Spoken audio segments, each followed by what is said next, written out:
창세기 40장. 그 후에 애굽 왕의 술 맡은 자와 떡 굽는 자가 그들의 주인 애굽 왕에게 범죄한지라.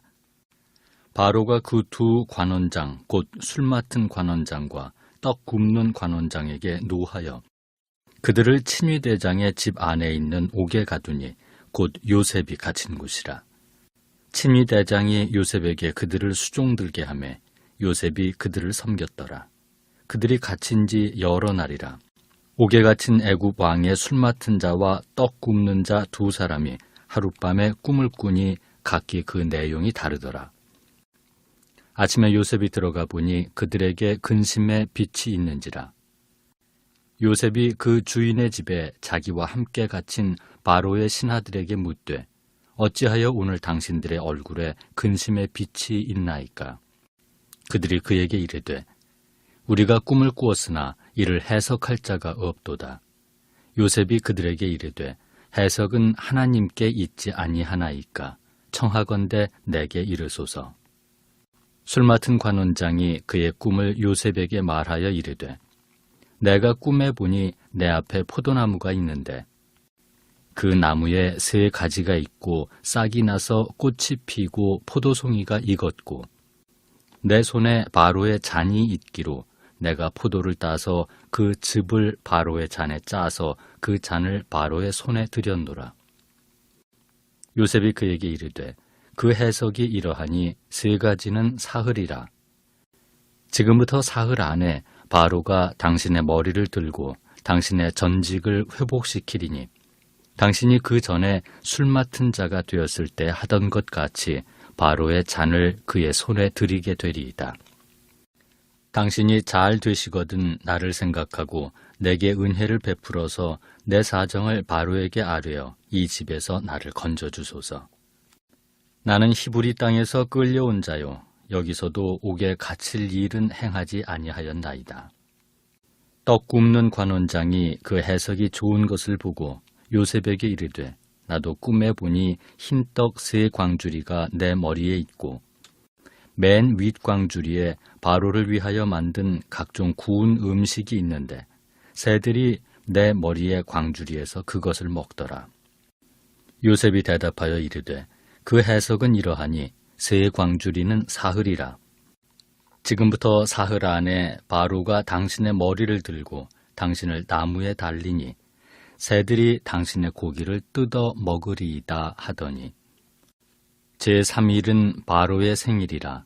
바로가 그의 모든 신하를 위하여 잔치를 베풀 때 술 맡은 관원장과 떡 굽는 관원장에게 그의 신하들 중에 머리를 들게 하니라. 바로의 술 맡은 관원장은 전직을 회복하며 그가 잔을 바로의 손에 받들어 드렸고 떡 굽는 관원장은 매달리니 요셉이 그들에게 해석함과 같이 되었으나 술 맡은 관원장이 요셉을 기억하지 못하고 그를 잊었더라. 네, 나온 여러분을 환영합니다. 주님이 주시는 그 말씀이 이 새벽 우리의 마음에 온전히 적시어서 온전히 주님의 말씀 안에 동화되고 주님의 뜻을 온전히 따르는 저희들이 되기를 주님의 이름으로 축원합니다. 오늘은 창세기 40장의 말씀으로 나의 시간과 하나님의 시간이라는 말씀으로 말씀을 전하겠습니다. 벤자민 버튼의 시간은 거꾸로 간다 라는 영화가 있습니다. 이 영화에서는 이 주인공이 제일 처음에 태어날 때 노인의 모습으로 태어납니다. 노인의 모습으로 태어났다가 그는 살면서 점차 시간이 거꾸로 가서 점차 젊어집니다. 우리가 일반적으로 생각할 때 우리들은 가능하면 젊어지면 좋겠다라고 생각을 합니다. 그러나 이 영화의 주인공은 이것을 행복이다라고 이야기하지 않습니다. 왜냐하면 다른 사람들과 다른 시간을 살고 있기 때문입니다. 그렇기에 더 외롭고 더 힘든 시간을 살게 됩니다. 오늘의 말씀에도 일반적이지 않은 시간과 환경에 처해 있는 사람이 있습니다. 그는 요셉입니다. 그는 춥고 빛이 들어오지 않는 애굽의 감옥에 갇혀 있습니다. 그는 잘못한 것이 없습니다. 누명을 쓰고 감옥에 갇힌 요셉의 삶은 비참합니다. 누구에게 하소연할 수도 없습니다. 그러던 중 파라오의 측근인 술 맡은 관원장과 떡 굽는 관원장이 감옥에 들어옵니다. 그들이 기이한 꿈을 꾸었을 때 요셉은 하나님이 주신 지혜를 통하여서 그들의 꿈을 해석해 줍니다. 술 맡은 관원장은 3일 후에 복직할 것이다 라고 해석해 줍니다. 그에 반해 떡 굽는 관원장은 3일 후에 그는 죽음을 당할 것이다 라고 이야기해 주죠. 요셉의 해석대로 그것들은 이루어졌습니다. 그 이루어지는 것을 바라보며 요셉은 기대했을 것입니다. 그가 얼마나 기대했는지 창세기 40장 14절은 이렇게 이야기합니다. 당신이 잘 되시거든 나를 생각하고 내게 은혜를 베풀어서 내 사정을 바로에게 아뢰어 이 집에서 나를 건져 주소서. 이 외침은 지푸라기라도 잡는 심정으로 당신이 다시 복직될 터인데 나는 아무런 잘못도 하지 않았습니다. 그러니 나를 이 어두운 감옥에서 풀려나게 해 주십시오 라고 간절히 간청하는 것입니다. 요셉의 해석대로 술 맡은 관원장은 복직되었습니다. 그 복직된 이후에 요셉은 커다란 기대와 희망에 가득 찼을 것입니다. 발소리만 들려도 그래 이때구나, 이때가 바로 내가 풀려날 때이구나 하고 희망으로 가득 찼을 것입니다. 그러나 하루가 지나고 이틀이 지나고 일주일이 지나고 시간이 지나면 지날수록 그의 마음은 무너져 내립니다. 창세기 40장 23절은 그것을 이렇게 이야기합니다. 술 맡은 관원장이 요셉을 기억하지 못하고 그를 잊었더라. 하루하루 지나는 시간 속에 요셉의 마음은 피가 마릅니다. 그러나 술 맡은 관원장은 그를 잊어버렸습니다. 잊혀졌다라는 절망감에 요셉은 너무나 힘들고 괴로웠을 것입니다. 요셉의 그 괴로움이 바로 오늘날 우리들의 괴로움과 같을 때도 있습니다. 우리는 이 세상에서도 형태만 다를 뿐 잊혀짐의 감옥 속에 우리가 들어가 있을 때가 있습니다. 가정에서 뼈 빠지게 희생하고 헌신하였지만 어느 누구 하나 우리를 알아주지 않습니다. 또한 직장에서 나는 열심히 헌신한다고 헌신하였는데 어느 누구도 나에 대해서 이야기하지 않습니다. 당연한 것처럼 이야기하죠.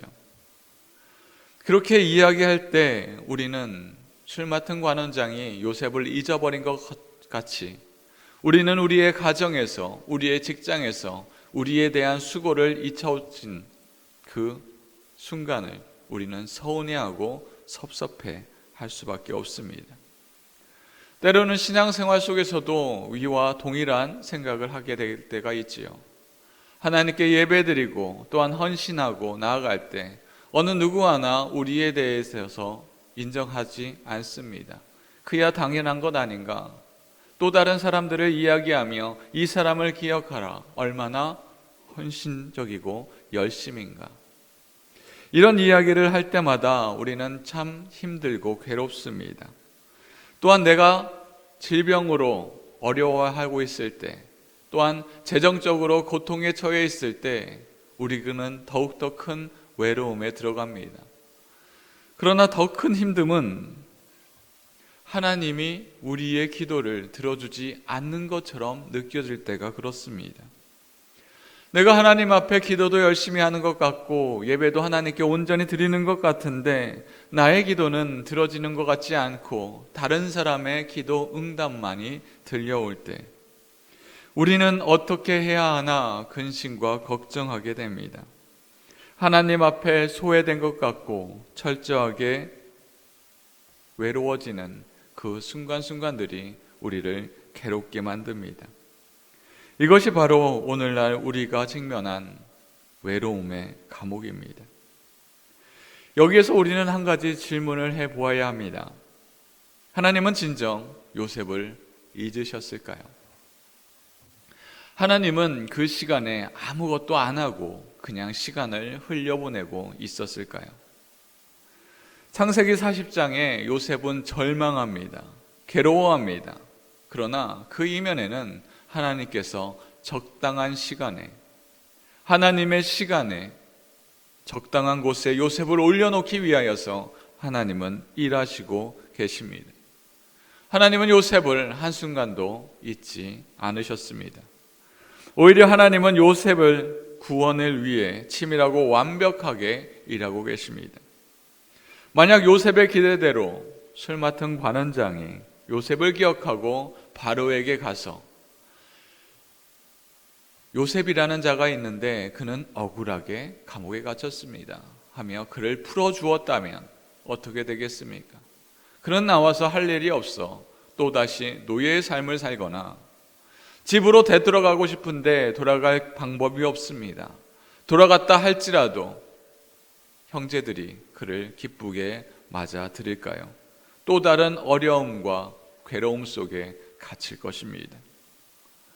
하지만 하나님은 술 맡은 관원장의 기억을 일시적으로 지우셨습니다. 왜일까요? 바로 2년 후에 바로의 꿈, 그 꿈을 해석할 자가 필요했기 때문입니다. 애굽이 주변에 있는 나라들을 먹여 살릴 수 있는 그런 절호의 기회를, 또한 그것을 준비할 수 있는 자가 요셉이었기 때문입니다. 하나님은 하나님의 시간에, 그 정확한 시간에 요셉을 세계의 무대 위에 올려놓고 계십니다. 우리는 우리의 눈에 관원장의 건망증과 요셉의 헛수고와 같은 이 꿈의 이야기를 바라보며 이것은 아무런 의미가 없다라고 생각할 수도 있습니다. 그러나 하나님은 하나님의 섭리 앞에 그것을 올려놓고 그 구원의 그 시간들을 기다리고 계신 것입니다. 사랑하는 성도 여러분, 요셉의 감옥에서 일하셨던 그 하나님께서 우리의 시간에서도 똑같이 행하고 계십니다. 우리는 종종 사람들에게 잊혀질 때 끝이다 절망합니다. 그러나 사람의 끝은 하나님의 시작입니다.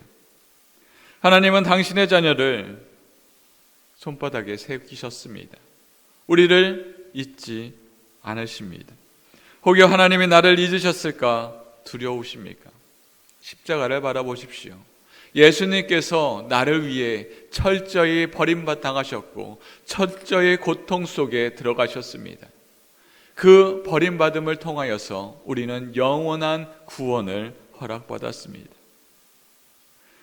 하나님께서 우리를 얼마나 사랑하신지 바로 예수님을 바라보면 됩니다. 지금 당장은 내 기도가 응답받지 않는 것처럼 보입니다. 우리의 수고가 아무런 의미 없는 것처럼 보여 요셉과 같은 지하 감옥에 나를 가두기도 합니다. 그러나 절망하지 마십시오. 하나님은 우리를 잊을 수가 없습니다. 하나님은 지금도 우리의 인생의 무대 뒤에서 적당한 시간에, 하나님의 시간에 우리를 다시금 구원의 그 역사 속에서 올려놓으실 것입니다. 나의 시간을 살아가며 왜 이렇게 나의 때가 되지 않는가 초조해지는 것이 아니라 하나님이 만드시고 하나님이 기획하시고 하나님이 역사하시는 그 하나님의 섭리 안에 역사하실 때를 기다리며 묵묵히 주님을 신뢰하며 살아가는 저희들이 되기를 주님의 이름으로 축원합니다.